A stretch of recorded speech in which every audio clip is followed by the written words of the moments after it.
বিশ্বের সবচেয়ে ছোট হাতে তৈরি ভাস্কর্য হিসেবে রেকর্ড গড়ল লেগো ব্রিক। এ ভাস্কর্য এতটাই ক্ষুদ্র যে এটি খালি চোখে দেখা সম্ভব নয়। লেগো ব্রিকটির আকার শ্বেত রক্তকণিকার আকারের সমান। কয়েক মাস নিরলস পরিশ্রমের পর এটি তৈরি করেন মাইক্রো আর্টিস্ট ডেভিড এ লিন্ডন। বিস্তারিত সৈয়দ নওশাদের ডেস্ক রিপোর্টে। ভাস্কর্য কারুশিল্পের একটি অনন্য শাখা। সাধারণত কাদামাটি, সিরামিক, বিভিন্ন রকম ধাতু, কাঠ, পাথরের খোদাইয়ের মাধ্যমে ভাস্কর্য নির্মাণ করা হয়। তবে আধুনিক ভাস্কর্যগুলো তৈরিতে নতুন নতুন উপকরণ ও পদ্ধতি সংযোজন হচ্ছে। এবার বিশ্বের সবচেয়ে ছোট হাতে তৈরি ভাস্কর্য বানিয়ে গিনেস ওয়ার্ল্ড রেকর্ডসে নাম লেখালো যুক্তরাজ্যের এক প্রকৌশলী। ব্রিটিশ সংবাদ মাধ্যম বিবিসির এক প্রতিবেদন অনুসারে এই ভাস্কর্য এতটাই ক্ষুদ্র যে এটি খালি চোখে দেখা সম্ভব নয়। গত বছরের শেষের দিকে এটি তৈরি করেন ব্রিটিশ মাইক্রো আর্টিস্ট ডেভিড এ লিন্ডন।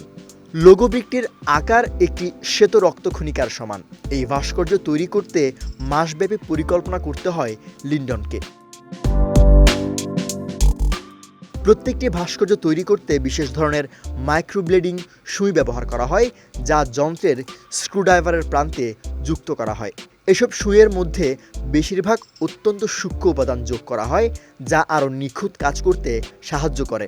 লিন্ডন জানান, রাতের বেলা একা একা 6 থেকে 10 ঘন্টা কাজ করেছেন তিনি, কারণ দিনের বেলা যানবাহনের কম্পন কাজে বিঘ্ন সৃষ্টি করত। এমনকি নিজের শ্বাস প্রশ্বাসও ধীরে ধীরে নিতেন তিনি।